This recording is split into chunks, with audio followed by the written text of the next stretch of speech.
stop us, but they can't hold us down. Boy, we back at it again. Live Somebody like better 95. appreciate that joke. Yes, we're going to get this thing going one way or another. Hey, we back at it. This is the episode 28, and I'm going to put a point and a half, like 28 and a half, Go ahead, let them know, man. Let them know who you are, big game. Well, 28 episodes, y'all should know by now, damn it. But hey, if it's your first time coming in, I'm Big Game James. We rep Silver and Blue Nation. Of course, we rep the trilogy right now, but we're repping Silver and Blue Nation. There we go. I got even better. Repping Silver and Blue Nation. Check us out. Check out our page, Facebook page, Big Game James page. All you got to do is type it in. We go hard. We have good stuff. We have a show every Sunday around 3:30 to 5, about an hour and a half. Free for all. We have a good time. We have fun. We just be kicking it, talking Cowboys football. A whole interactive fan page, so you will love it if you're a Cowboys fan and you like chopping it up and like voicing your opinion, and your opinion counts and your voice counts. So jump in there and get it off. Check us out on YouTube, Instagram, Twitter, all that good stuff. And if you want to donate, we have a Patreon account, Silver and Blue Nation. Patreon. Check us out. You can go to the page, sign up, only as low as $1 a month. Keep it flowing. Yes, donations. Yes, sir. Donations. Yes, sir. Donation. Yes, indeed, man. So where were we left off at DDP? Oh, man, I was just I have no idea how the audio was sounding towards the end of that when we started getting choppy and Murphy Law came in busting up the show. But I was talking on the Randy Gregory thing and the Jason, what is it, La Caforna? Again, it trips my mind that I was able last week to effortlessly say Guillain-Barré, but I can't say La Caforna for whatever reason. That was good. Yeah, I practiced that shit. But yeah, so I'll rehash some of the stuff. I won't go quite as full on the rant this time, but basically, I wrote on it today on the website, if you want to check that out, thedallasprospect.com. And I wrote about how the way in which that La Caforna, a CBS Sports Insider, talked about the Randy Gregory thing. He basically, what he did was he lobbed out like a grenade pretty much with no real information behind it. Just a very vague, could mean anything, could be nothing. Like, oh, I'm hearing there could be trouble ahead for Randy Gregory. Right. Like vague as hell. And then all the clapback and people asking him for more information and all that, whether it's even other media members, as far as I've seen, he hasn't offered any further explanation to it. And he deleted the tweet. Yeah. Scary. Yeah. Oh, scary yourself. When you delete tweets, you're wrong. Right. Yeah. So it's a crazy thing in that regard. And even if like there is any chance that he is right about something, because I know obviously the media here in Dallas has been trying to get to the bottom of it. They've been poking and prodding Jerry and Steven trying to get answers, and everyone is saying, whether it's the Cowboys or Randy Gregory's people, it's something he has to work on every day. Obviously, he's recovering, so that's why he's always been referred to as day-to-day project, as opposed to like, oh, he's fine, totally in the clear.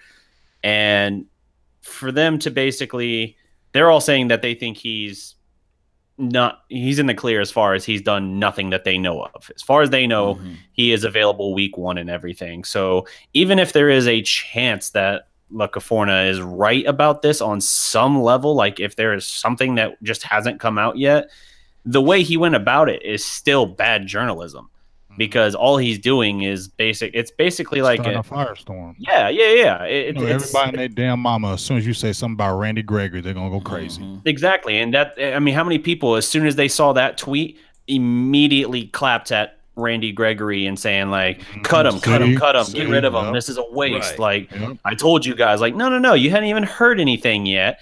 Right. Like, let the information come out. It's a national media guy. Why do you think he's going to know something that the Dallas media won't?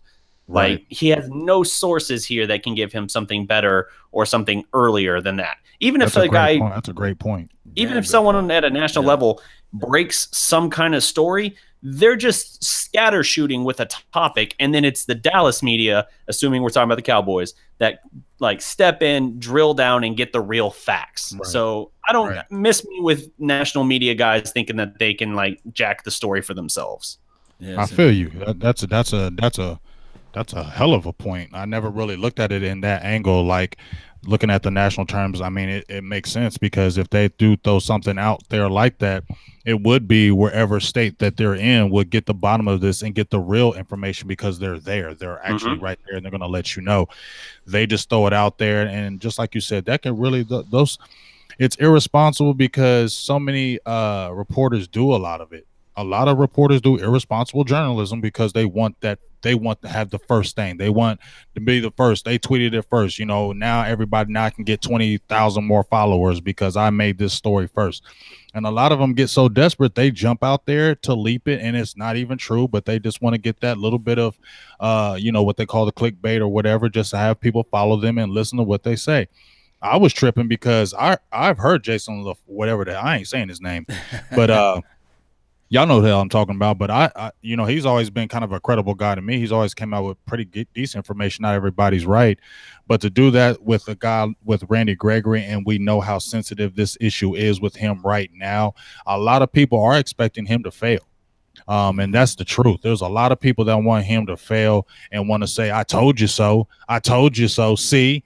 And that's the first thing that came out of the mouth. Shoot, we was going to doing a live show on Sunday when I was hearing about the news, and I was begging people to tell me what's going on, because I was freaking nervous. You know what I'm saying? Just when I heard about it on the show, I wanted people to give me answers right then and there, because my first thought was, oh, man. And then my second thought was, man, everybody just going to dog him. Yeah, that's why I always, this is my philosophy. I don't know about you guys or anybody that's following the show. As far as news, I wait for Fish. 105.3 The Fan, I wait for Fish. And then, all right, as far as like draft breakdown, draft stuff, I either get it from Dane Bugler or I get it from my guy, Brian Brothers. I kind of listen to what Brian Brothers have to say. And sometimes, believe it or not, Brian Brothers got a little slant to his conversation too as well. And he's not all the way right either. Yeah, he's not all the way right too as well. And I like Brian Brothers. Don't get it twisted. But this is the thing. As far as like live stuff, like Daryl, right on point, I go to John Machota. I hate to give these guys plugs without giving their permission and stuff like that. Just give them free plugs and stuff. But this is the thing. That's why I do. I kind of look at it, then I trust and I evaluate whatever they say. I try to dig up as much information as I can for myself, and then I go and I say, okay, yeah, they was all right with this, But as far as groundbreaking news and stuff like that, the ESPNs of the world and the NFL Network, it's clickbaitishable. You can just say that all day, even twice on Sunday. That they just try to clickbait most of the time, especially ESPN. Yes, indeed, the 4-letter. Shout out to them though. They got to eat too. They kept us for a long time. I know Tom Jackson and Chris Berman kept me for a long time on that NFL. But now I'm gonna keep it real. I don't even watch ESPN no more. I was just about to say, it's because that they've kind of fallen into the shape that they're in, that stuff like what we're doing is becoming so popular. So because it's real. Yeah, we owe our moving forward success to them basically being clickbaity and basically kind of selling out. Like they don't really have a whole lot of real that they talk. They just get guys on there to yell over one another on the daytime show and all that. All the people care about were highlights in the games themselves. I don't know why everything has to turn into a debate. I don't care to hear Stephen A. Smith, or I know he's not there anymore, Skip Bayless, guys like that. I don't care to hear those guys just argue over one another, because it's just who can make the more shocking claim. Yeah, exactly. Right. And they're not even taking anything. And I mean, I don't hate on any of these guys, I really don't. But when I listen to Shannon Sharp, and because I know he was a good football player, and I know he has great football knowledge, but then it's like I see him say some of the stuff, and it's like, Shannon, you don't even believe that. Right. You can't believe what you just said, because I know you're a smarter athlete. You're a smart person. And you know the game. You got Super Bowls. You play with one of the best, and you are one of the best out there. So some of the stuff you're saying out of your mouth is just like, this is for ratings. Right. I don't listen to nothing that Skip says, because you have no credibility to me. I know you're on ESPN and all that, but some of the stuff you just say out of your mouth is just for ratings. Absolutely. Facts. Right. Yeah, there's no basis to it. Yeah, it's not real, and that's why our format is what's working and what's captivating people more and more now. So, I mean, that's how you have Law with 31,000 people on Law Nation. You guys on Facebook, Silver and Blue, have like 35,000.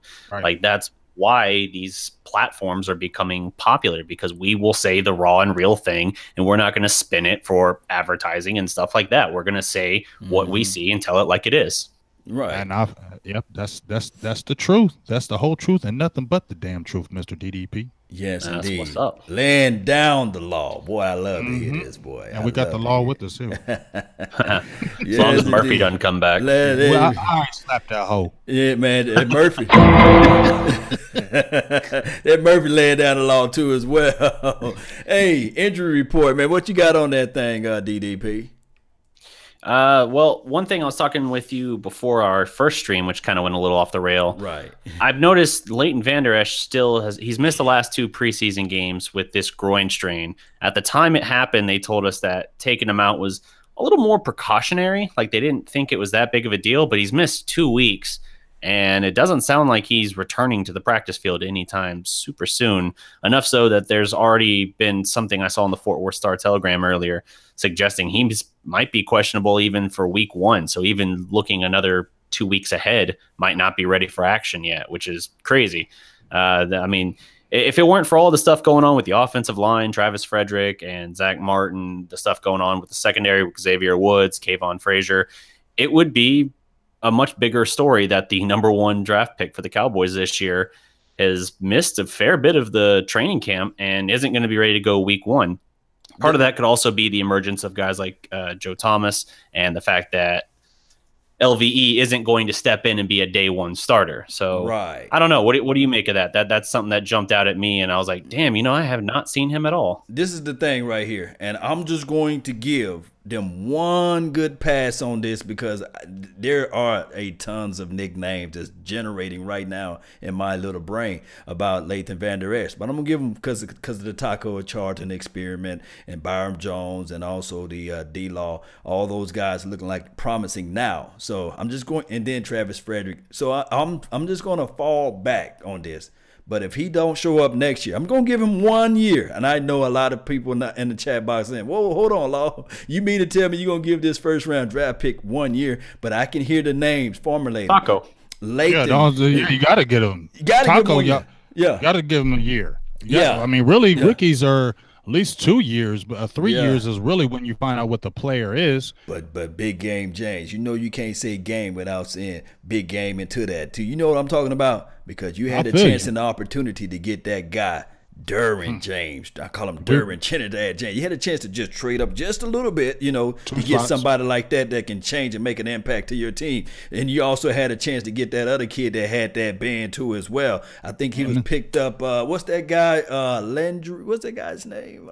Landry. Landry. You had that chance from to get Boston those College. boys. Yeah. So those boys, they better not show up and show out too as well. And I don't want to hear the nicknames formulated in my mind talking about Leighton Soft as Ash or Leighton Vander Trash. You know what I'm saying? Those names are coming around, and you got to get out there on the field. Too. What'd you say? Pooper Rush. Oh, yeah. Well, Cooper Rush. It's called Pooper Rush. Cooper Rush. But yeah. Pooper Rush. Oh, yeah. Yeah, they were calling, when we was on the show, they were calling him Pooper Rush. Pooper Rush, Pooper Rush. Hey, not wrong. These nicknames coming real hard. So, hey, he better find a way to get out there to do something. That's all I'm saying.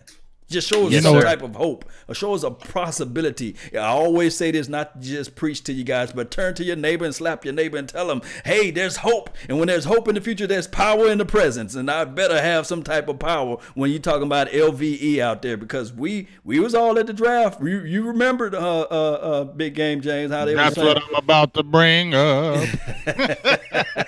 Go ahead, man. Let me go ahead and sit down before I start preaching around here. No, you go ahead and preach. I preach to the choir. I sit here and say, give you an amen. Yes, indeed. I've already saved our reaction from that draft. Yeah, we should, because it's funny because I was talking about, I think it was Randy Gregory, and I had somebody bust me out. I wish it was, I knew his name. I was like, don't be jumping on the train when he's blowing up this, and this. And then somebody got on me and was like, oh, but you like an LVE now, because I remember watching the draft and you were saying that drafting LVE was blah blah blah. Now you liking him, so ain't it the same thing? And I said, you know what? You got me on that one. But it's not the same thing because I've been on Randy Gregory from day one. I was never on board like that with LVE. I stoutly did not want him. And one of the reasons why was because of injury. There you go. Two things are the reason why I didn't want LVE at 19. Didn't say I didn't want him as a player. Didn't want him at 19 because 1 year of only productive. And even then, you played in a conference that wasn't great and you were getting swallowed up by average players. That was concerning to me. You couldn't shed those blocks at that size. And then the injury with the neck, you only had really 1 year where you were healthy. Now, come into the NFL, you had an ankle injury. Now you got a groin injury. Yep. You know what I'm saying? One healthy year in college. Only one healthy year. So those are flags. And guess what? Not to hate, but Sean Lee, what did he have when he was in college? Flags. What were the flags? Injuries. He tore his knee up. He tore his other knee up. He was having hamstring issues. And guess what? Those issues came into the NFL, did they not? Leg injuries. He didn't have arms and injury, anything up top. He had lower body injuries. They carried to the NFL, and he's had nothing but lower body injuries in the NFL. So if it looks like a duck and it quacks like a duck, that joker's a duck. So all I'm saying is my concern is this could be a problem because if you're getting hurt this much already, you make a big tackle, you're going to come up. I just see him making a big tackle and he'll running off the field limping. And they not even hitting right now. That's the problem. They not hitting. And I mean, think about how far back he is. They were putting him like he was going to try to be a starter in the middle as the mic. Now you got Joe Thomas balling. You're like, when is he going to see the field? And everybody was dogging Taco, and he's been getting a pass as far as LVE. I ain't miss seeing everybody on social media on my page or anybody else been killing him. And they ain't been killing LVE like they were killing Taco. They were killing him every single day. I ain't heard nobody killing LVE now one time. And DDP, you're perfect. And what you brought up is that everything else is going on and it's threw him to the side and let him be up underneath the rug. And ain't nobody saying nothing about him. But Taco was picked 28th. There's 32 teams. So he was borderline second round pick. This LVE is a 19th solid pick. And we could have had Derwin James. And if you had, you could have traded up. I hear people already talking, oh, but we couldn't have got Connor Williams or we couldn't have got Michael Gallup. You don't know that. Do you know that? You don't know that. So that's all speculation. But one thing we do know is we would have had a top-notch safety. And if we looking at that defense right now and you added a Derwin James in that motherfucker, holy hell.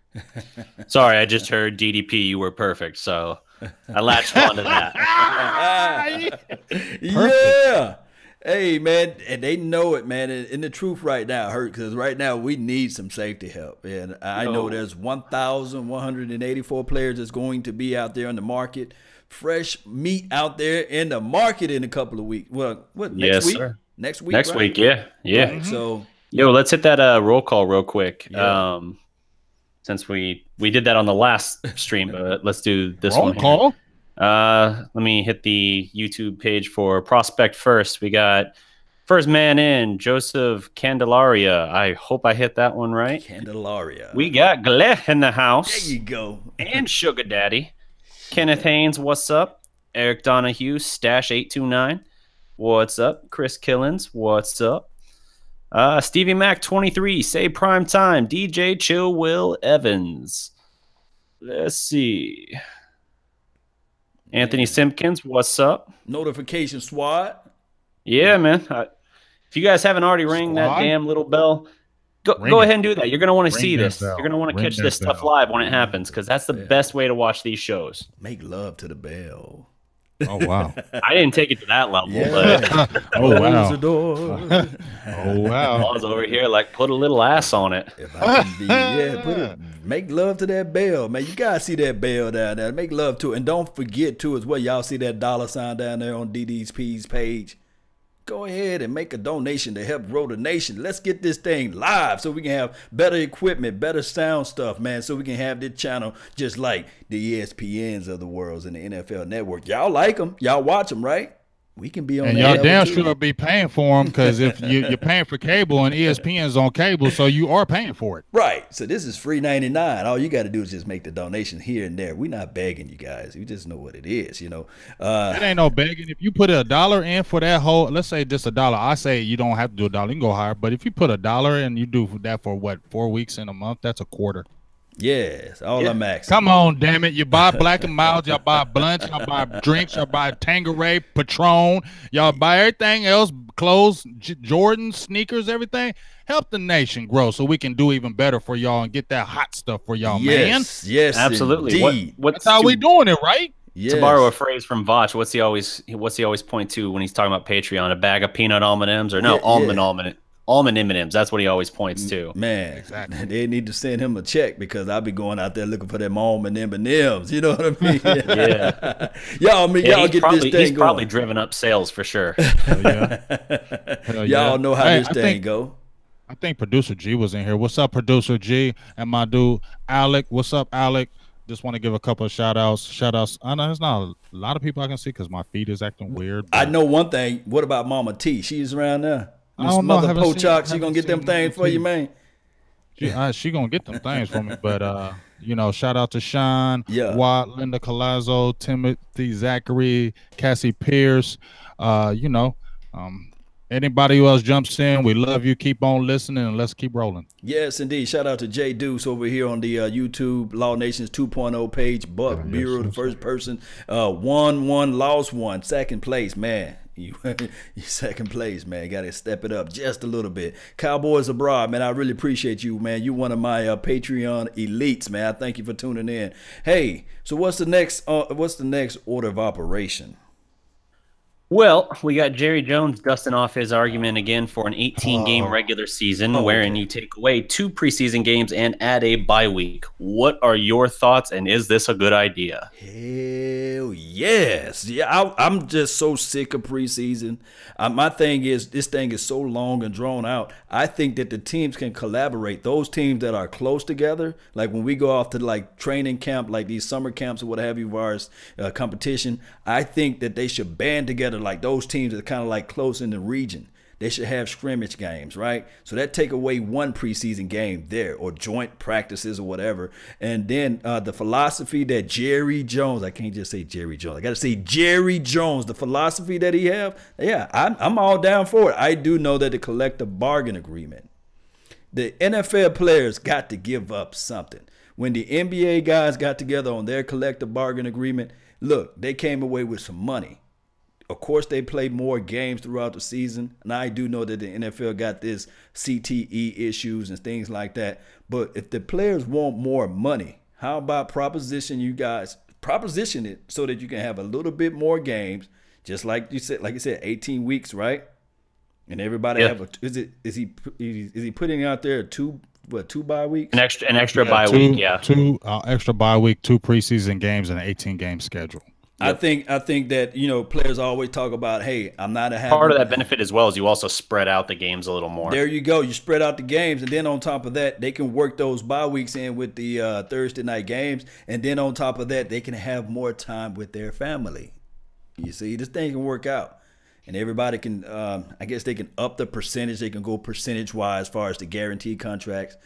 I think that they can work on something like that because I do know that the NFL versus the NBA, the guaranteed contracts is just not out there like it's supposed to be because you just have so many players out there.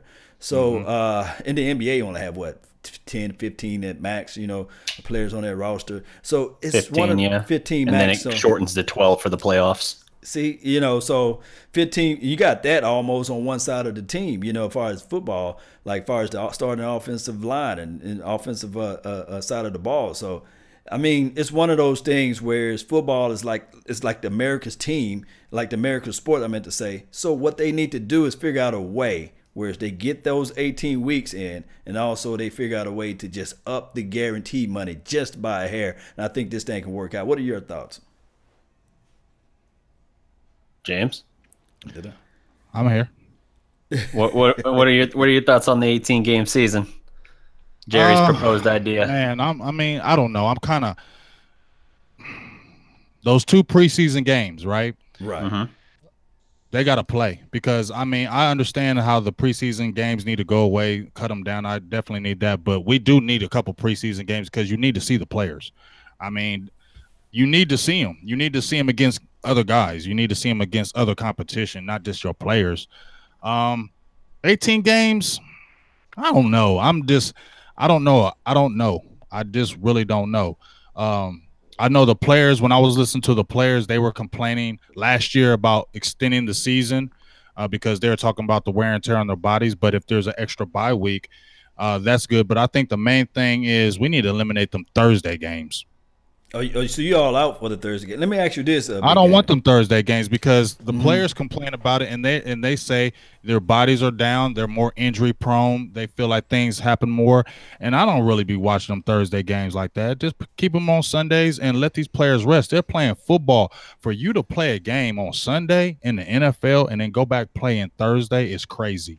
Let me ask you this: as long as you and I have been alive, they've been playing Thursday game for the Cowboys, right, on Thanksgiving, right? Thanksgiving, yeah, Thanksgiving. So they had that tradition, and now they was talking about it, having other teams to jump in on that. But let's do this. Let's think about this. With the extra bye week, they can categorize this Thursday game, whereas you can only play the Thursday game after your bye. And I think that they can, work that schedule out so you won't feel like it's a major strain on your body. I think that they can work those things out as far as the numbers. Now, as far as understanding the players through because like you said, they need to play. Players need to play, the younger players, right? How many snaps do you really need to know whether or not Lance Lenore can play in the National Football League? How many snaps do you need to see out there? I mean, I think that if we do more one-on-one scrimmages against, I guess, another team out there, and they figure out a way to have those joint practices and just have the first preseason game as far as like nothing but rookies, the second preseason game, the dress rehearsal. Because how many preseason games do the colleges have out there? None.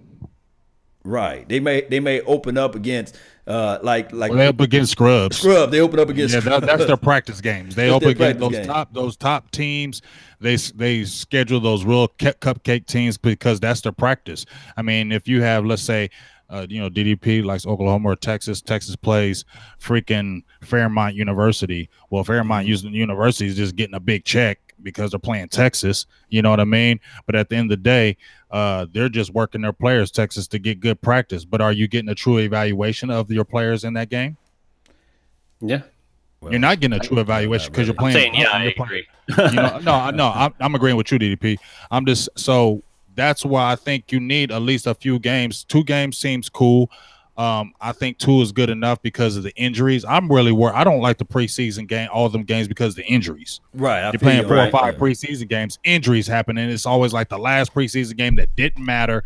Somebody got freaking hurt. I mean, look at our situation right now. How many people did we lose the last 2 games?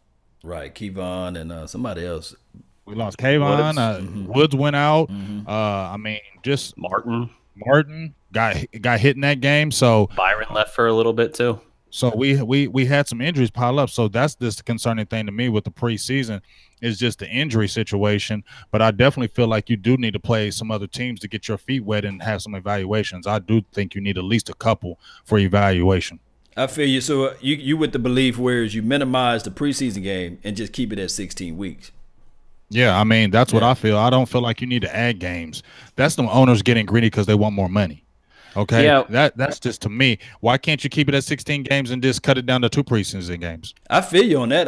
I can agree with you on that aspect too. Just have more scrimmage games. Yeah, you can do the inner squads because they were doing it. Remember our Cowboys, we were always scrimmaging the Raiders or the Rams. We were always having those inner squad scrimmages. We were playing them yearly. So you're going to get a good gauge. The only reason why they stopped doing that because we were fighting them every year. They were getting in fights all the time. But if you Jets and Redskins this year. Exactly. If you have an inner squad scrimmage and then you just play those couple of games and still stay with the 16-game season, you're saving the players a few years on the players by letting them not play 2 extra games, and then you're saving them because they don't have to play 2 more preseason games. So why don't you look out for the players because they're the product, not the damn owners? Here's how me ask you this though. Go ahead, DDP. Not to cut you off. Here's an alternate viewpoint on this. So obviously we know that the owners will charge the same amount of money for preseason games 1, 2, 3, and 4. Right. And those are the same money as regular season games. It doesn't matter that the level of competition is literally garbage compared to what we see there. Like preseason, especially weeks 3 and 4, except I get it. Week 3 is usually the dress rehearsal where the starters are supposed to go into the third quarter. But for the most part, you're looking at 2.5 to 3 games every preseason that are just hot garbage. And yet they're still charging like for nice seats at Cowboys, at the Cowboys Stadium, AT&T Stadium, $325, something like that. Like they're still charging out the butt for those tickets. Right. And you can't expect, like, the product you're delivering is not worthy of that. So an alternate to an 18-game season, perhaps, if you don't want to look at the perception of, okay, how do we adjust contracts moving forward? Because players are going to say, hey, I'm getting paid this money based on a 16-game season, so there needs to be some kind of inflation raise, something like that to it. And you would have that moving forward as soon as guys started hitting free agency after that was implemented. But an alternate method could be potentially keep the 2 preseason games, but add in a wider playoff bracket. If you add in a couple more games, then you're getting really big dollar games for the league, makes more money, and you're still avoiding the hot garbage football without putting regular season strain on the guys, where you have those week 15, 16 games for some teams that just mean nothing. You still might have that, but you're not stretching that out even further, and you're getting the big dollar games as well. Well, the problem is with that, I like competition. And when you widen the playoff opportunity to teams, then you have teams out there saying, well, week 12, I don't have to even play no more. I start resting my starters. I start resting. Can you imagine the New England Patriots, with a wider playoff brackets was there or existing, that they could probably start resting their players damn near week 10 because they really don't have no competition within their division. I like it tight. I like it where you have to win to get in, that type of vibe, that type of feeling. I don't want them to change that part of the game. I do know that 8-8, 8-8, 8-8. If they had a wider bracket of playoff, maybe those opportunities would have gave us chances to be in the playoff.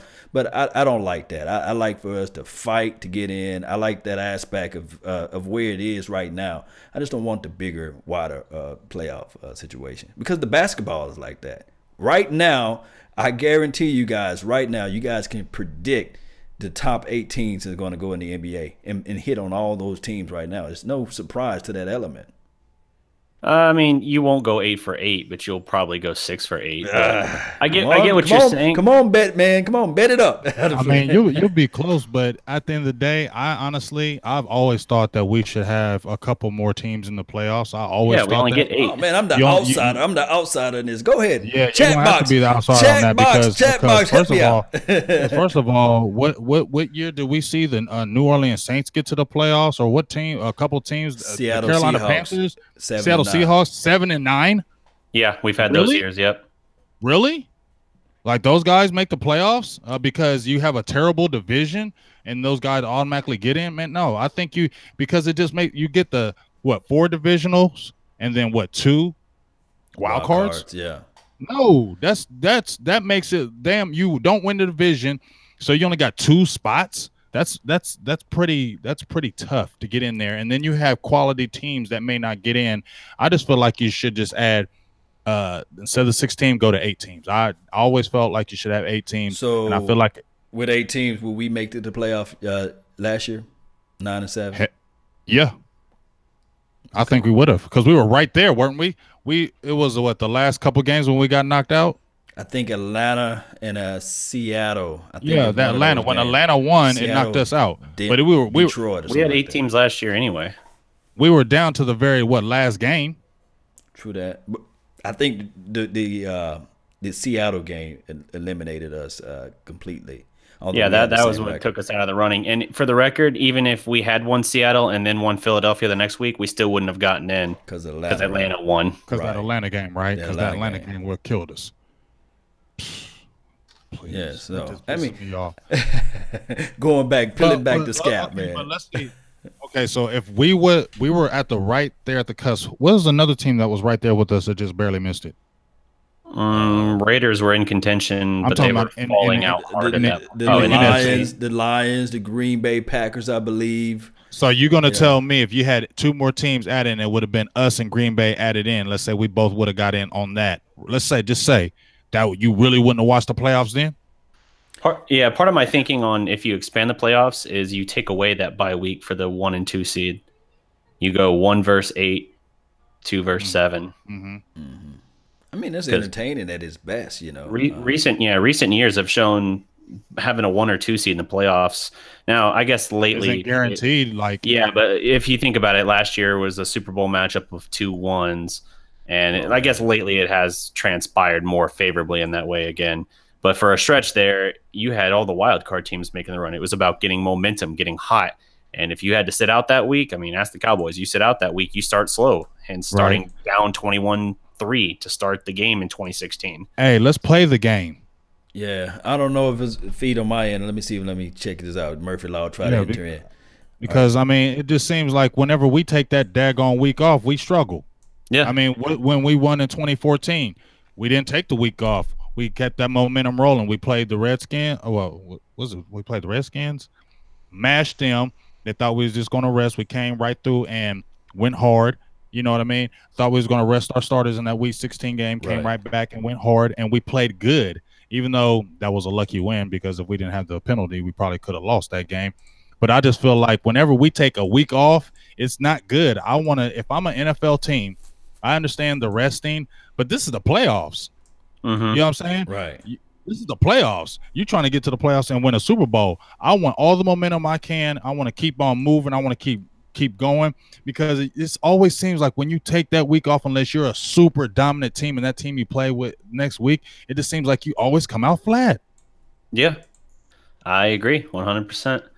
And I guess an exception to that, you could point to Philadelphia Eagles.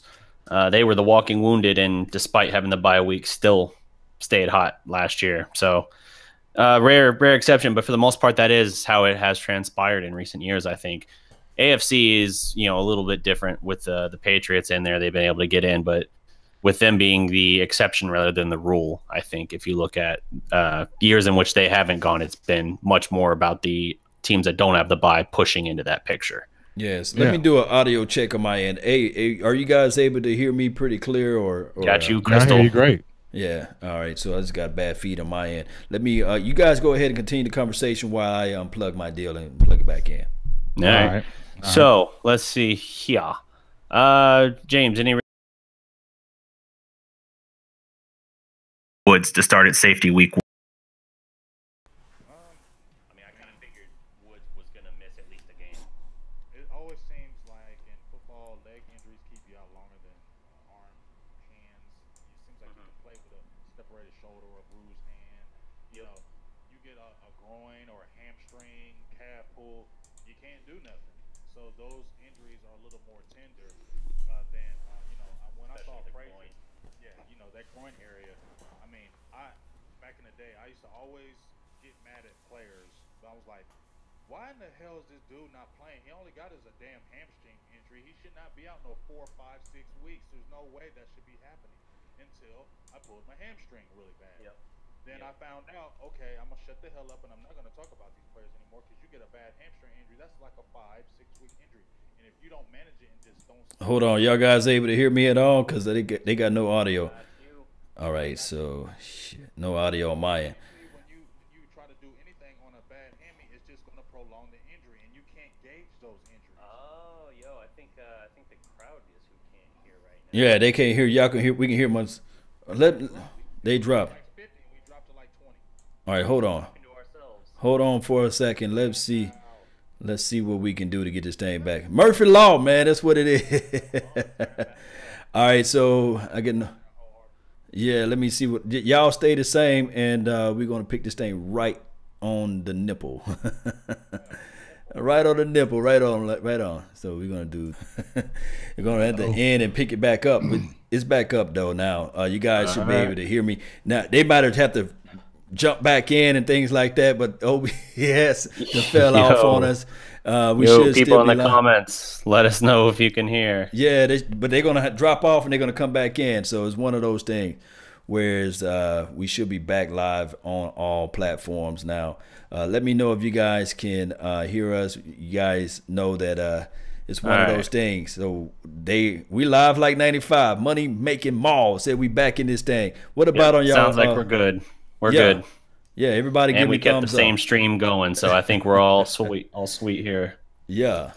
All sweet? That's not a phrase. Really appreciate it though. So where were we, man? I don't know. I think James and I were just making the best single point in the history of sports talk, but they didn't hear it. I mean, the best single point, and just really, I felt like me and DDP just made one of the hottest raps ever, and it was not recorded. Yeah, the kind of stuff that changes lives if you heard it. Exactly, like you would change your whole life. Like you actually might be rich off of what you just said, but guess what?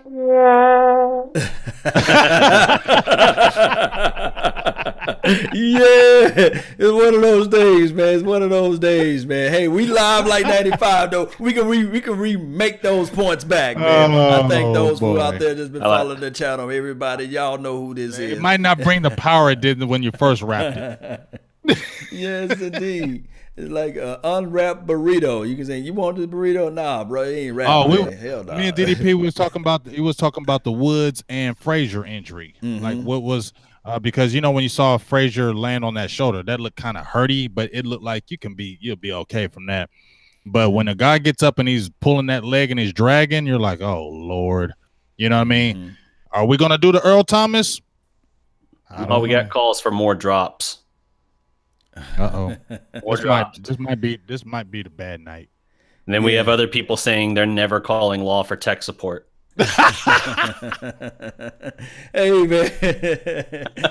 Hey, thank you for calling Law Nation. This is technical support. How can I help you? Everything's on fire. Just grab some water and throw it around. You know what I mean? Yeah. Yes, indeed. Just tuck and suck all of the moments out. But it is what it is. That's my cousin, man. My cousin Murphy Law. He's in this thing, man. You got to give it out to him. Shout out to him, man. I'm about to have to add him to the freaking graphic to advertise this show. Hey, are you guys able to see whether or not Big Game James and Silver and Blue Nation, Phantom and EBSN, are we still live on those platforms? Do you guys know? Yeah, we're still rolling there. We're still rolling, okay. Yep. Still got comments rolling in. Let's see. Anybody from the Phantom and EBSN online, Big Game James page, Silver and Blue Nation. If you cut us, we bleed that. You know that, right? Yes, sir. Oh, can you hear me? I went and grazed. I went and got a shell. Uh-oh. Yeah. You know what it is. I don't care. I ain't got the NFL hitting me up. or the four-ladder network. You know what I'm saying? NFL bothering me, so guess what? We chiefing. Yes, indeed, man. So I got over here Jordan K. We should have gotten TJ Ward months ago. No. TJ Ward is done. We should have got TJ Ward last year when he was available. But this year, he's done. No team is messing with him, and he done fell off the planet Earth. I don't want that. He can't really cover anymore. He's older. No, that would just be a waste of time and energy. Don't do nothing like that. We just stay young. Do you like that OBI Malafantu? Nope. Fanwu? Nope. Because he was nothing but a workout wonder, and that's all he was. And people, I don't understand. I mean, I do understand. They seen he was 6'4", and he had the size. You remember Taylor Mays from USC? We can talk about, he's a big safety, but he couldn't turn his hips.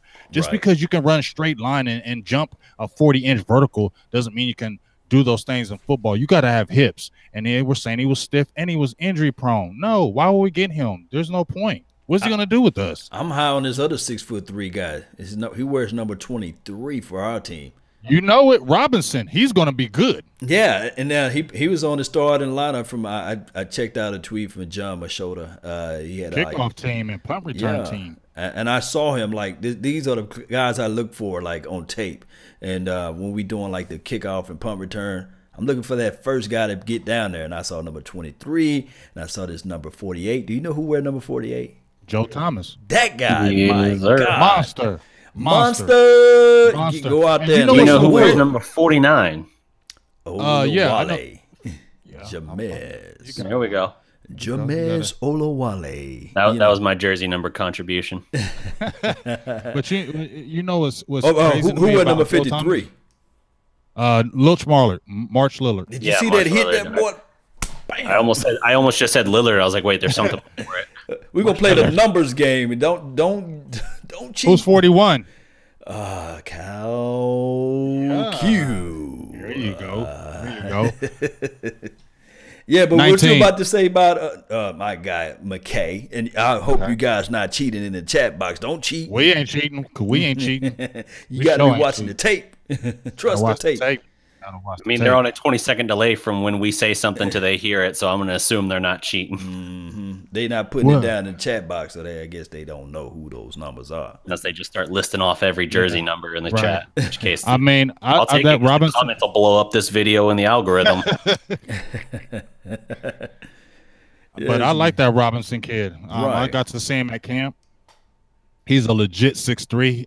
The biggest thing that stood out to me when I was at camp was how big he was.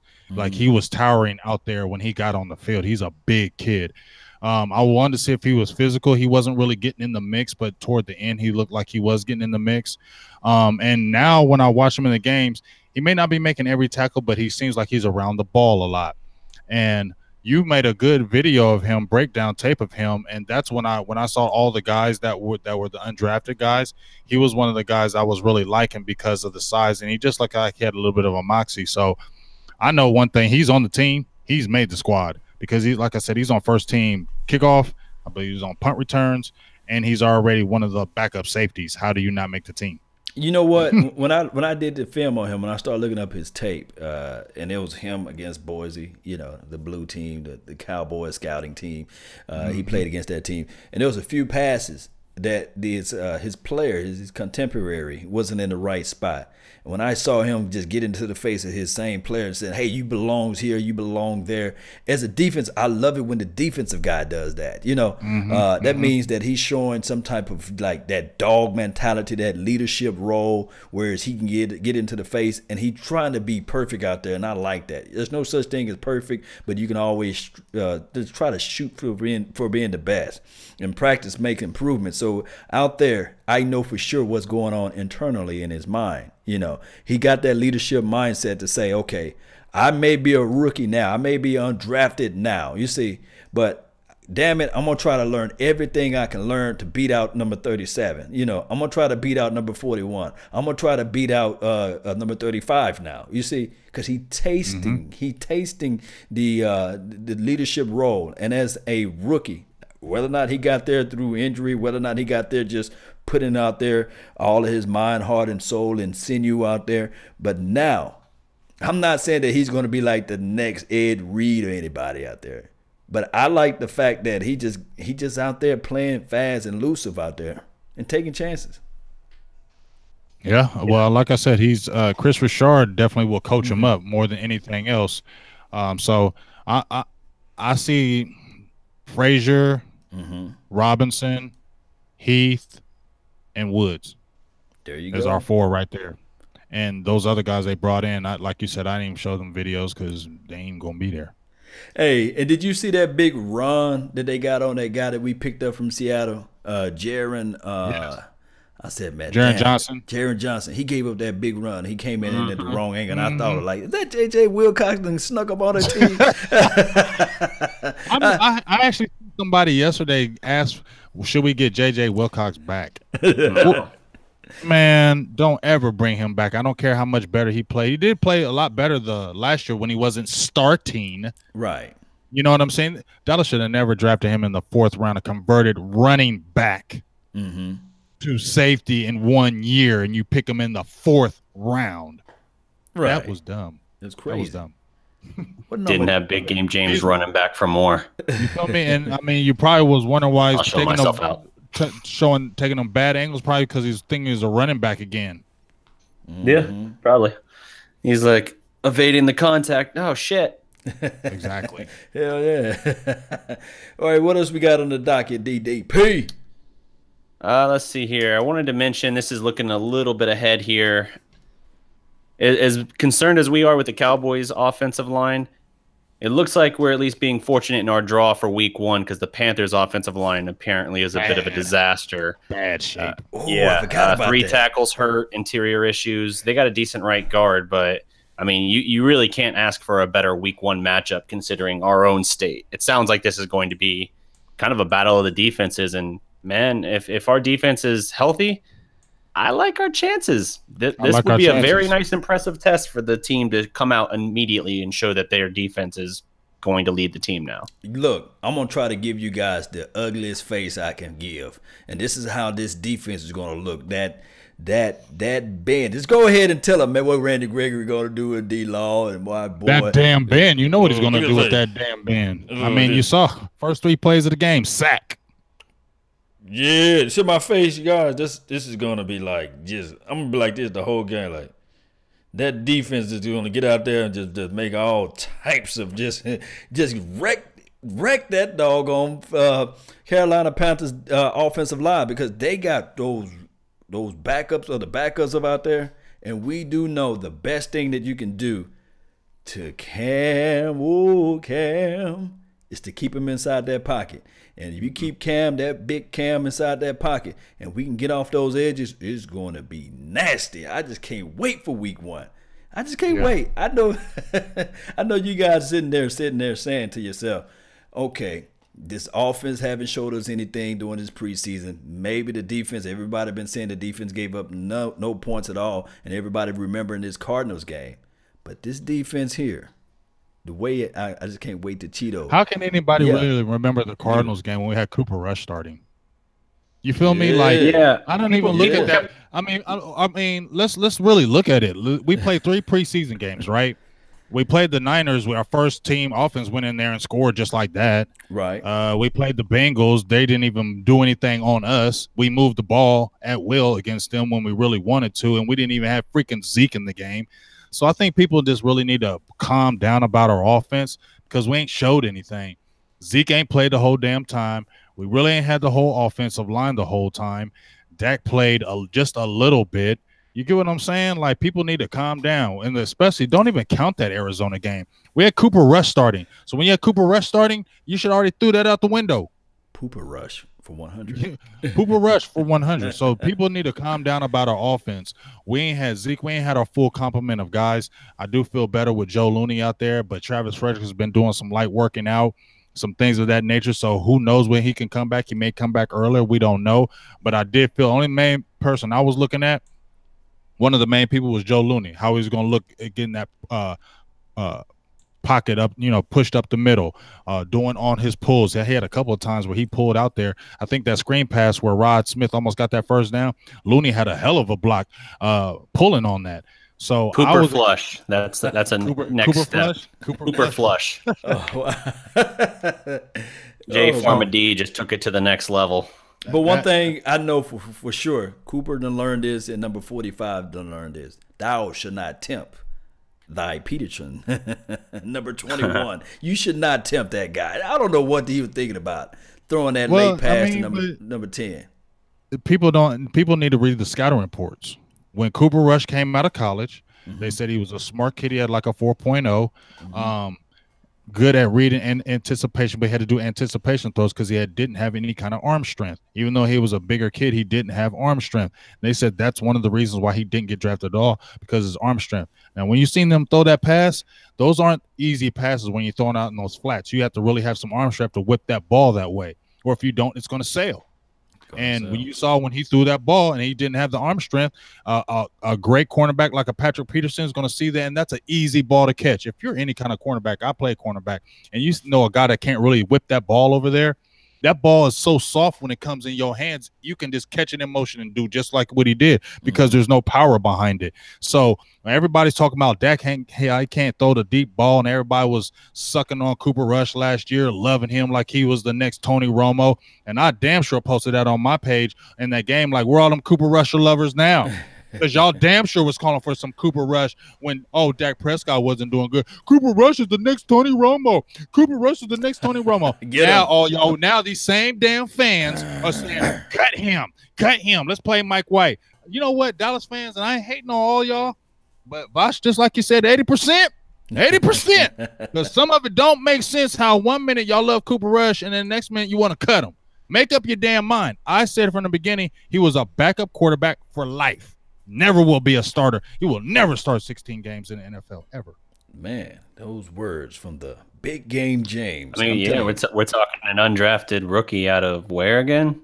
Central Michigan. Yeah, that's what I was thinking. Yeah. You feel me?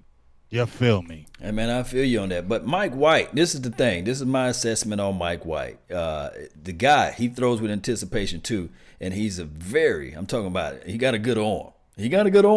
But the thing is, about him being so raw and having that offensive line, my God, that doggone Chaz Green. I know some folding chairs in Natchez, Mississippi. I'm telling you, those folding chairs can do that, dude. Oh, man. And number 75, I don't know if that number is cursed. I don't know what's going on with him, but he looked like the reincarnation of Byron Bell. I thought he looked like Byron Bell. That's who I was like.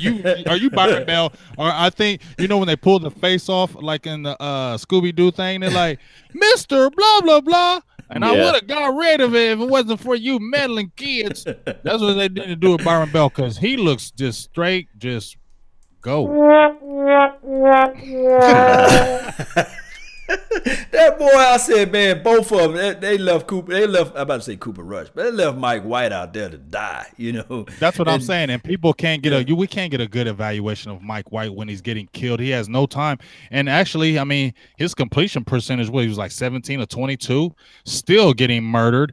I think the biggest problem with him, just like you said, Law, he's raw. He's not on that ball. He loves that ball. He holds onto the ball, and I think just because you know how it is, so he's a rookie. That's what happens to him, and he played at Western Kentucky. So the game is a lot faster now. But if you're looking at talent-wise, way better than Cooper Rush. Yes, way indeed. better. And at one point, he was 11 for 11.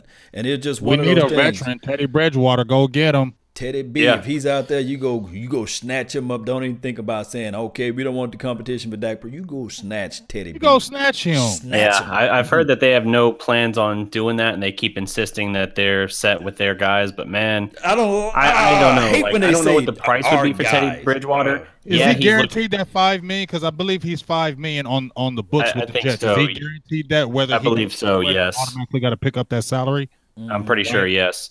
But is $5 million going to kill us? We're okay with the cap. We can do No. I get you. I get you. Right. I feel you. The question is, I wonder what the price would be for him. Yeah, he barely played last year, but teams get desperate around this time, so I'm convinced the Jets will move him. Obviously, move him. Somebody's going to get him.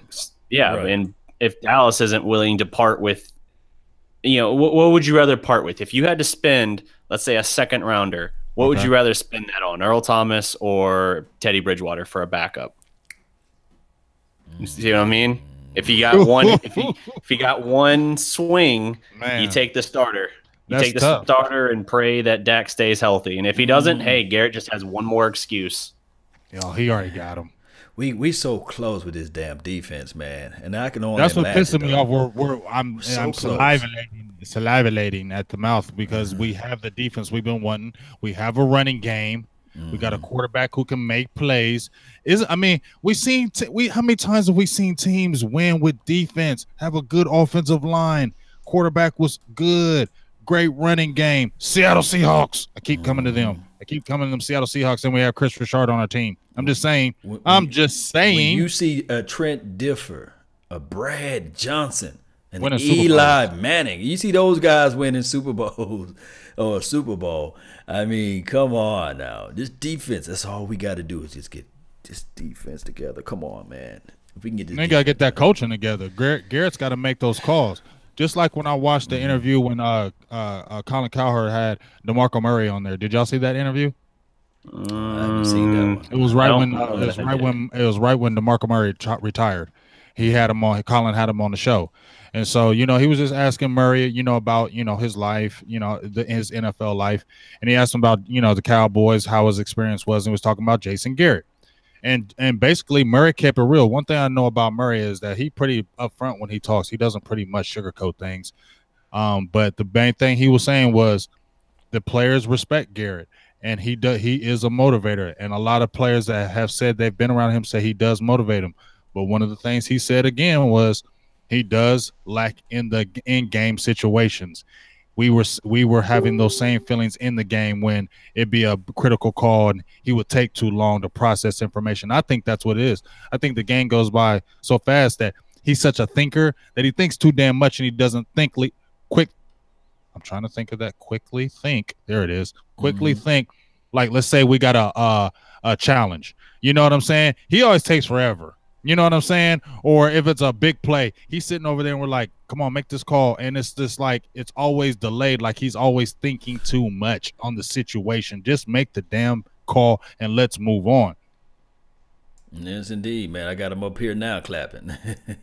I got the clap on, clap off on my page. Go check it out. Yes, indeed. Let me see where I can put him at, man. Let me put him into this conversation. But, you know, this is the thing with Jason Garrett.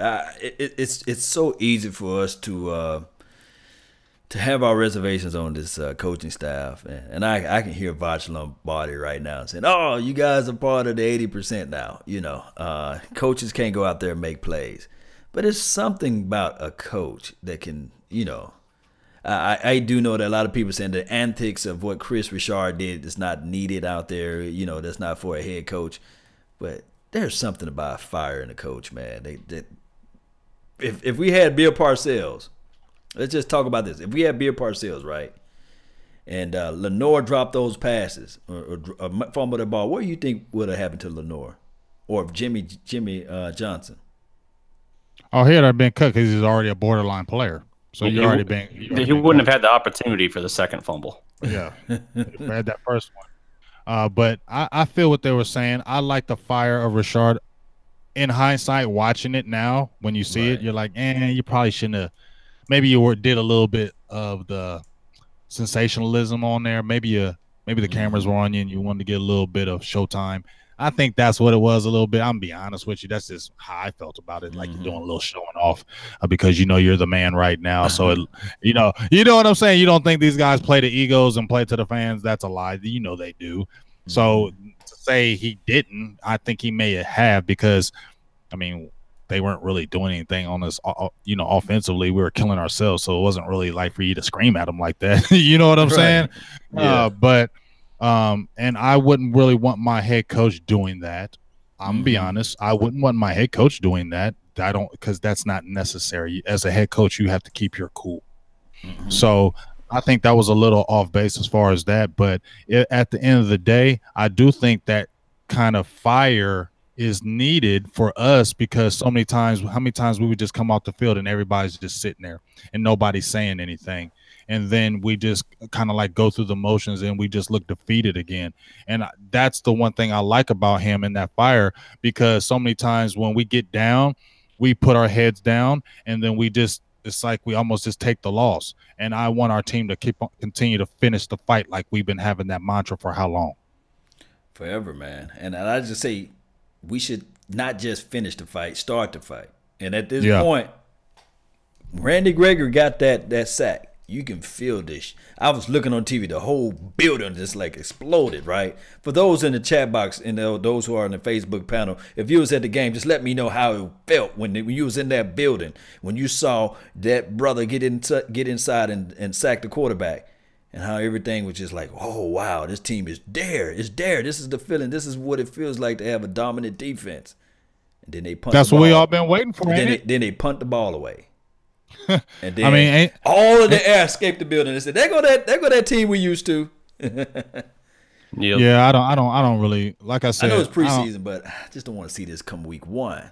It's not. I don't really believe it. Like I said, Ezekiel Elliott, we ain't had Zeke. Like, that changes everything. Like, to me, that changes everything. Rod Smith ain't no damn Zeke. And Rod Smith was running good.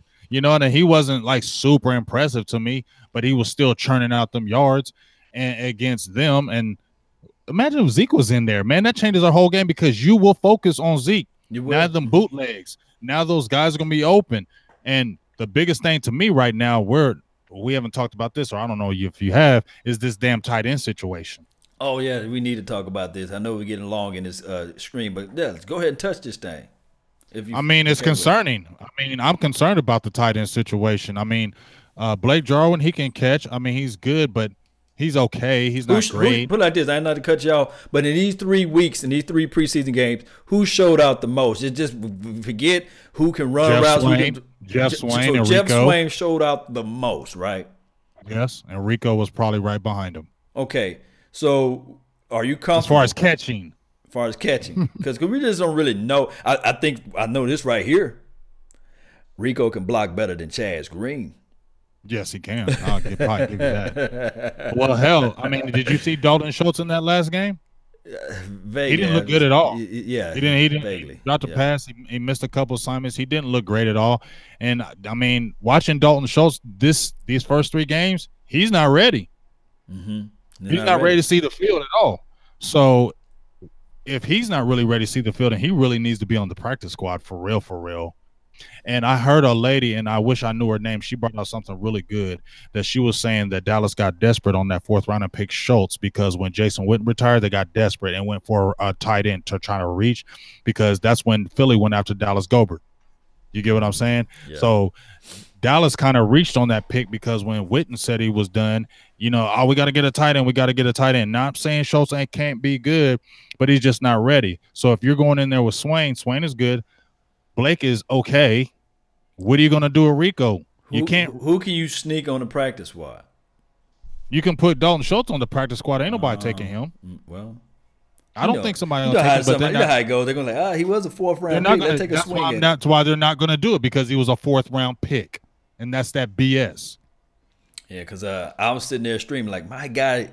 I know you're not high on him, but I like that Deshaun Elliott. I was like, yeah, Deshaun Elliott, not saying that you pick him with the 4th, but they could have did something, to get a different defensive guy out there on the field. And you could have got another offensive lineman at the 4th, because now we're lacking. It seems when we had the injuries, because we love our line, but when Travis Frederick went down or Zack Martin went down, we were spooked. DDP, man, where you at, man? You still here? Yeah, I'm here, man. I'm just listening, just vibing on this. Oh, what about bad? Go ahead, Big Gay. I was just saying that, I'm just worried about the tight end spot, because I think we need to bring a veteran or somebody else in here, because we're lacking right now at that tight end position. And really, you say, well, Rico could be the cut, because, he didn't even it frustrates me. This is what frustrates me. I mean, 3rd preseason game, why aren't you playing him in the beginning of the damn game? Why are you keep on waiting till the 3rd and 4th quarter? Is he that messed up? He don't look that bad. I just he don't look that bad. I'm trying to figure this, the going back and forth, because 1 minute I'm saying getting cut, then he makes all these catches. I'm like, he ain't getting cut. And then I see next week he getting cut, and then I see another week, no, he's not getting cut. So I'm tired of the back and forth. Make a decision with him, Cowboys. Stop saying, oh, he can do this and this. He can do a lot of things as far as inside that damn 20. That's a threat we need. We need a offensive threat like that for Dak. Dak hasn't even played with him on the field. So how can we get a real, true evaluation of Rico Gathers, and he ain't even been on the field with Dak in a real game? Right. Think they're trying to sneak him through one more time? No. Don't do that. I don't want them to. I'm just speculating. Take him this time. Somebody will take him this time, because you don't think all these other teams are seeing that 6'8" like, yeah, go ahead, Dallas, and mess up. We're gonna scoop him right up, and we're gonna put him in situations where he gonna ball out. Yeah, I agree. I mean, it doesn't make sense to me that they haven't really given him more of a chance with it, whether it's with Dak. Now, obviously, in practice, he's had his reps and all of that with the first team at times, but unless he's just got some really crappy attitude and they just aren't having any of it, I don't understand why you're not at least taking out the flyer, because it was one thing when you had Witten there and you kind of understood, like, yeah, he's going to take like next to every snap for the tight end position for us this year.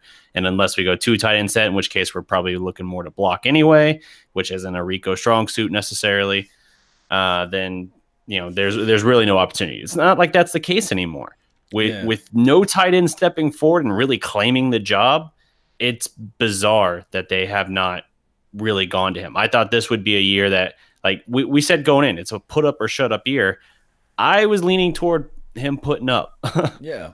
I mean, if you take a shot in the dark with Gavin Escobar, and I'm reading John Sparks. Shout out to you, man, for joining in to the nation down there in the chat box. He said, "Hey, they watch him every day in practice. He just made it in bold letters. Rico can't run routes." Man, when you 6'8", 6'7", you that big, and you're in the green zone, money zone, red zone, just lob that thing. A seam route is not that hard to run. I mean, I get it with the routes and even the blocking. I get that, but when they're saying he can't run routes, and that's probably might be true, but that's if you're playing the whole damn game. Like, Rico ain't gonna play the whole damn game. We all know this. Rico ain't playing the whole damn game. He's not. So use him like these other teams. When we get near that damn 30 or 20-yard line, here comes Rico Gathers. Yeah. And even if you don't throw to him, he can be a hell of a decoy, because when you know Rico Gathers coming in that 20-yard line, now you got a 6'8", 290-pound man. You're going to have to switch and look for him, because people, when they throw the ball to him, do you see people pulling the ball away from him? They barely can tackle him. Even when he took that one pass out of the dude's hand from the Cincinnati Bengals and he started running, dude hit him below and he still did not go down. Yeah. Correct me if I'm wrong, man. Like with Rico, they say, like Law pointed out, that he's not a good route runner. Okay, but who was another guy that was pretty effective for us that wasn't a good route runner that we just had on the team until April? 88.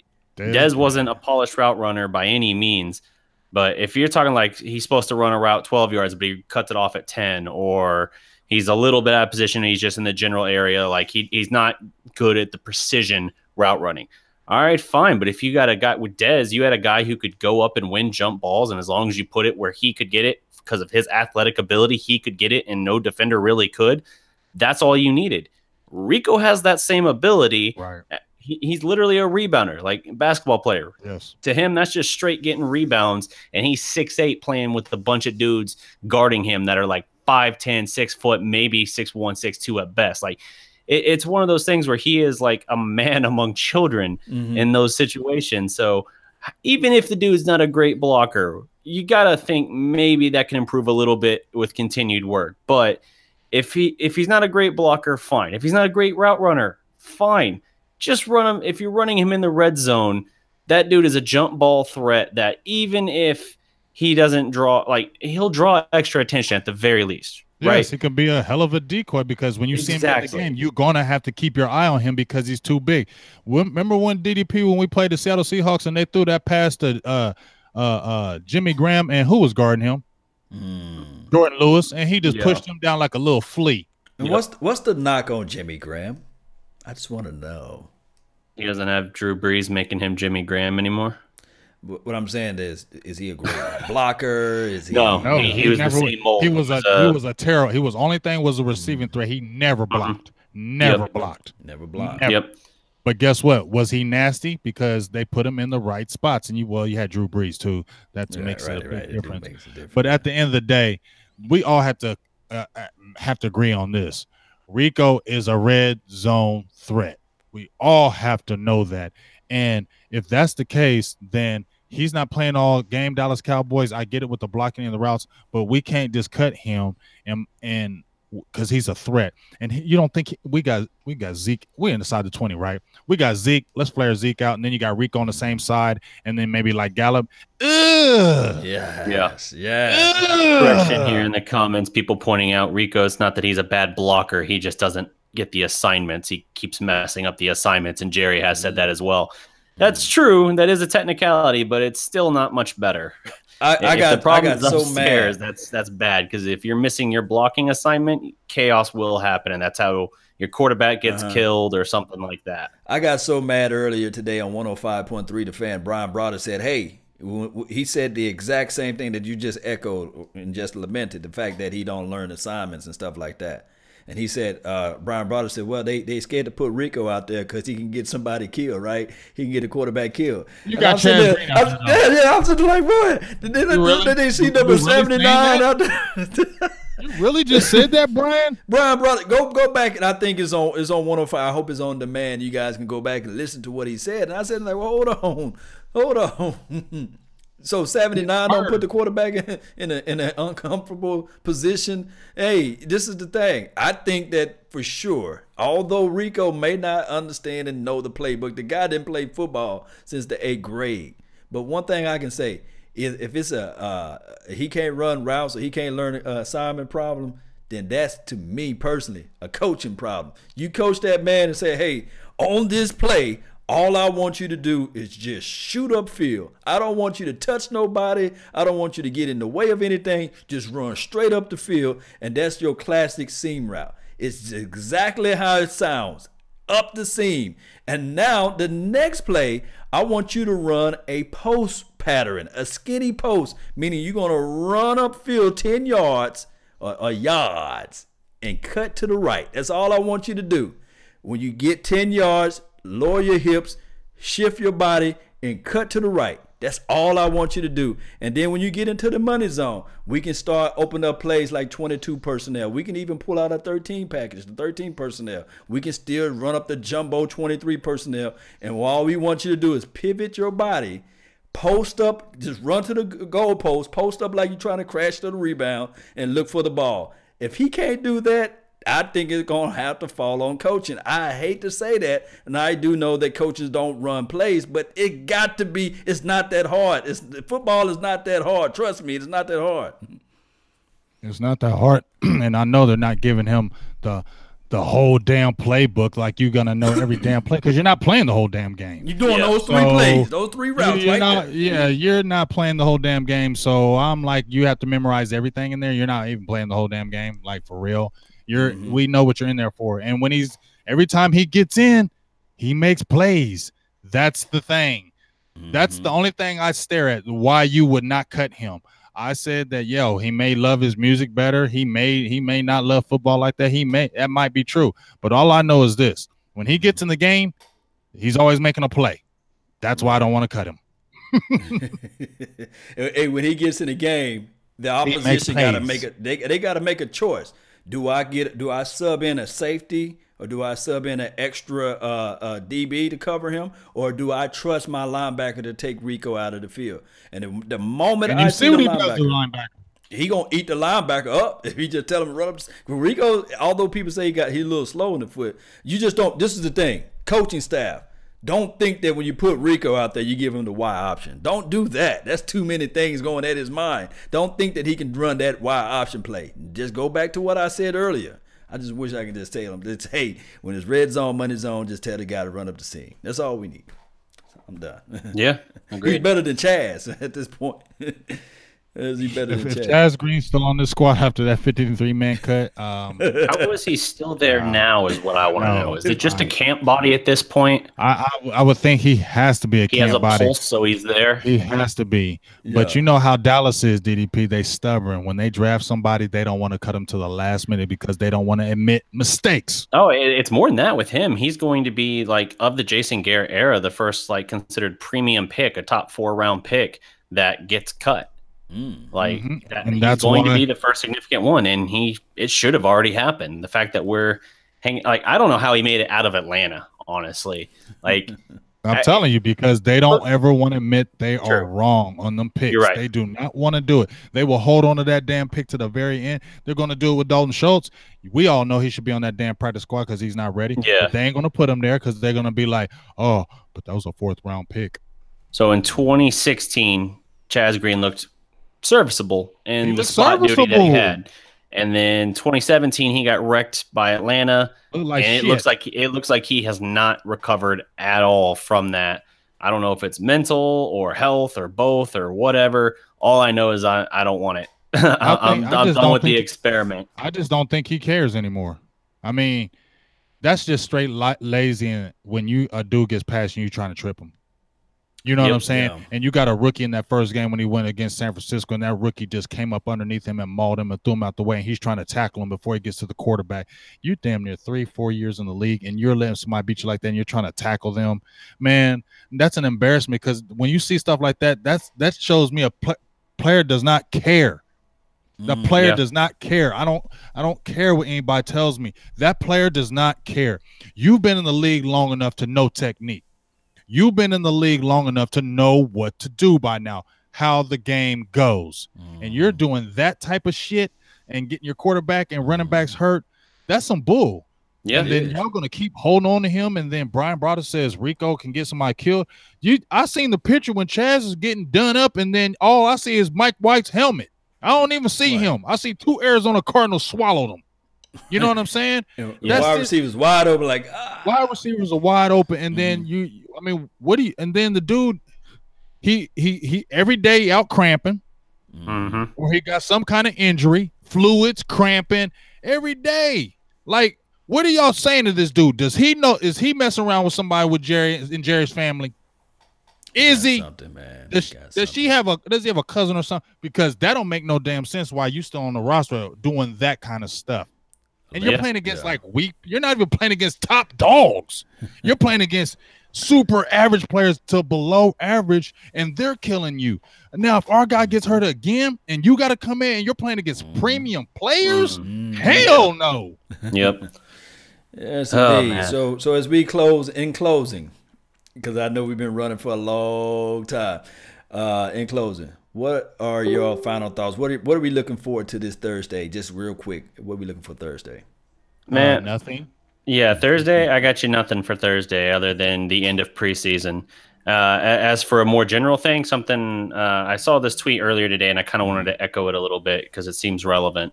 So obviously, both these guys should hopefully still have a long career ahead of them at this point. But there were more than a few people, Cowboy fans and everything, who didn't think that Jalen Smith or Randy Gregory would ever really play for the Cowboys for obviously different reasons. But a lot of people believe neither of them would ever see the field for the Cowboys and that they were wasted second-round picks. Now, here we are a week before the season, and they look like 2 of the best players on this team.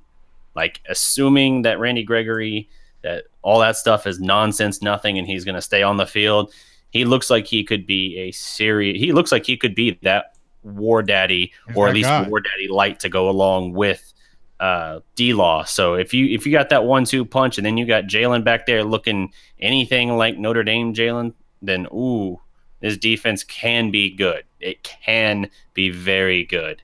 And that's something to be excited about. And it's not often that I get to be excited about our defense. We haven't been excited about our defense in a long time. At best, we've been like, hey, bend, don't break. It's not awful. That doesn't get you anywhere. So I'm excited about that. And then obviously Zack Martin coming back at least a little bit in practice. The fact that he's already back, at least for part of practice at full speed, good sign that he'll be ready week 1. That's huge. Yeah, man. Shoot, that's some good stuff out there, man.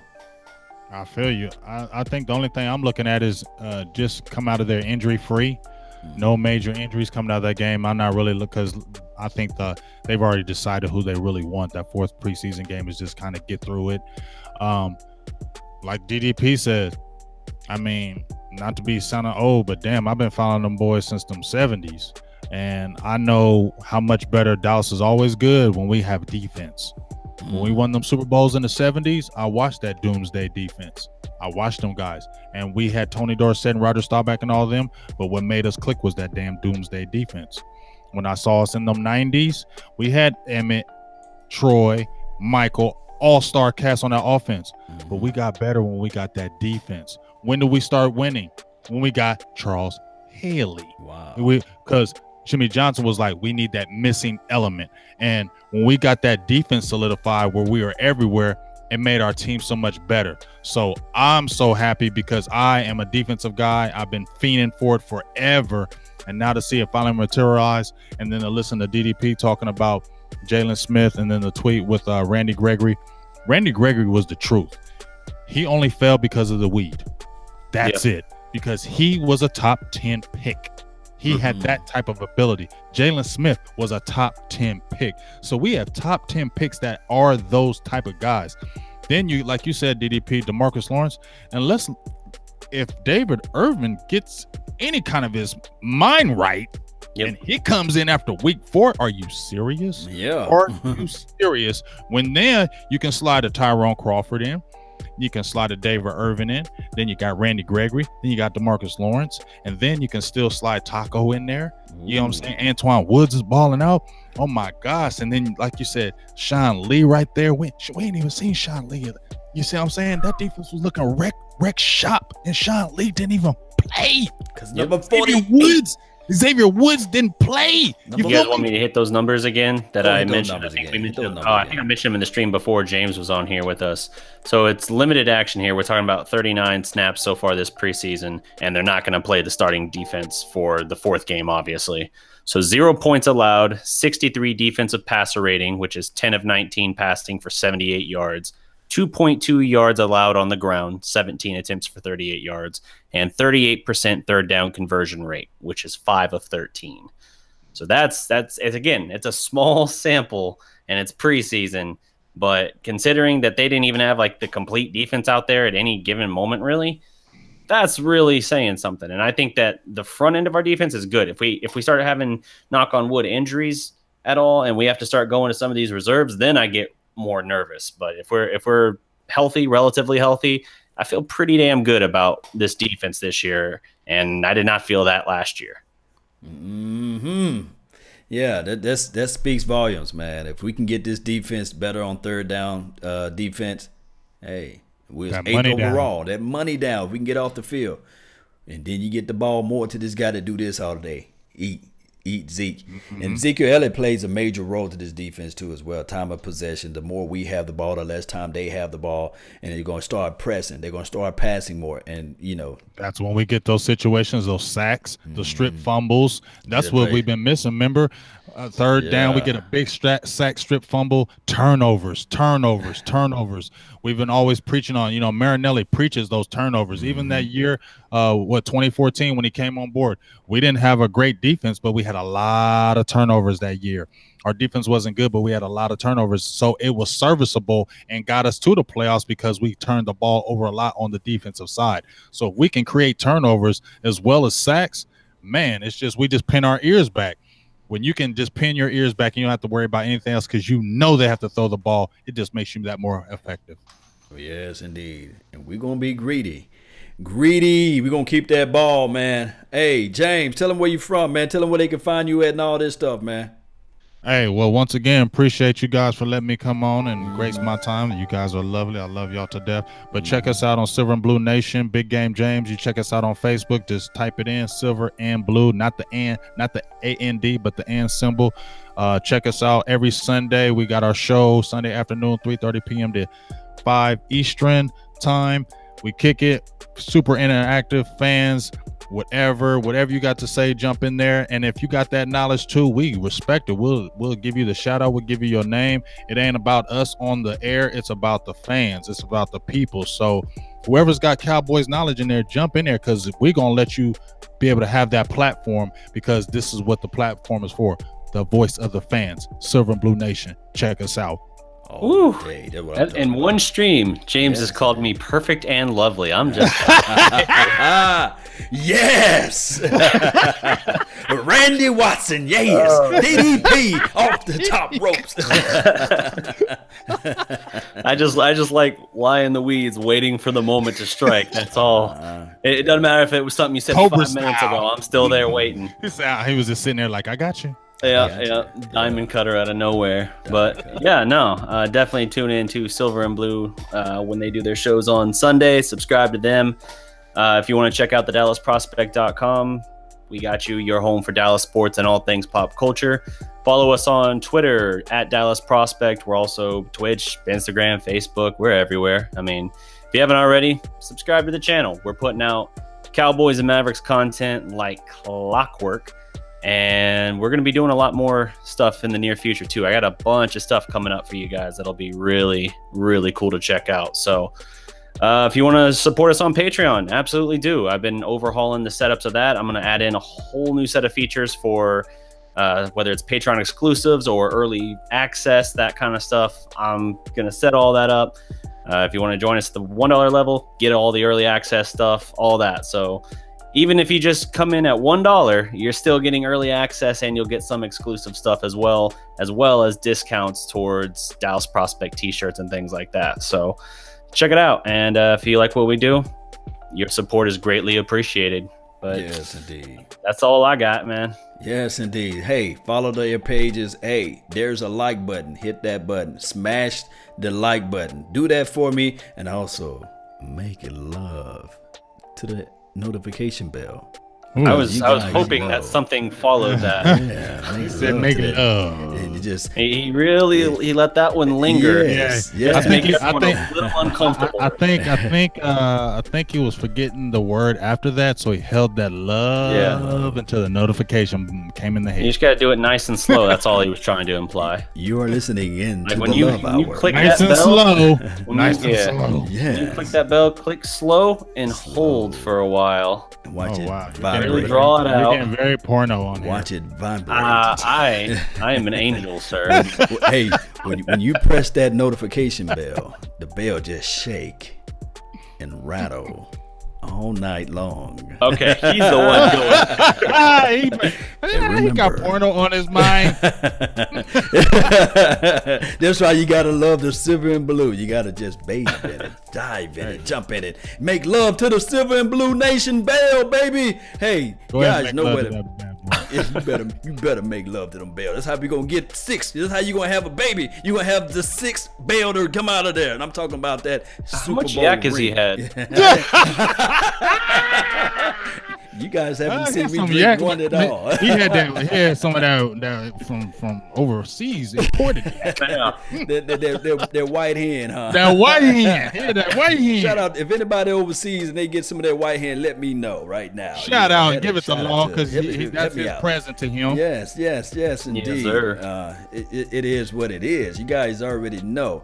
You guys know where to follow me at. Find my page and all this good stuff will be at LAW Nation. That's the podcast. I'm going live like 95 every day or every other day. I'm doing film session, film breakdowns. You guys can follow me at Laws Nation. That's LAWS Nation on Facebook, on Instagram, on Twitter, MySpace, Black Planet, all those places you can find Law Nation. I'm there even twice on Sundays. You guys know how this thing go. And remember, you're listening in to nothing but the best. Salute. We're out. Wait. I got mine. Go do it. Don't do Oh, it. yeah. Can't cut out the Dallas Prospect tagline in Dallas Prospect Live, man. What's up? And Remember, Dallas Prospect Every Live. legend was once a prospect. Every legend. Except Deion Sanders, he born running 4.2s and 4.3s, running out of the womb. That's Still what a he told prospect me. at some point, man. Yeah, baby, we on out of here, man. Appreciate y'all. Peace.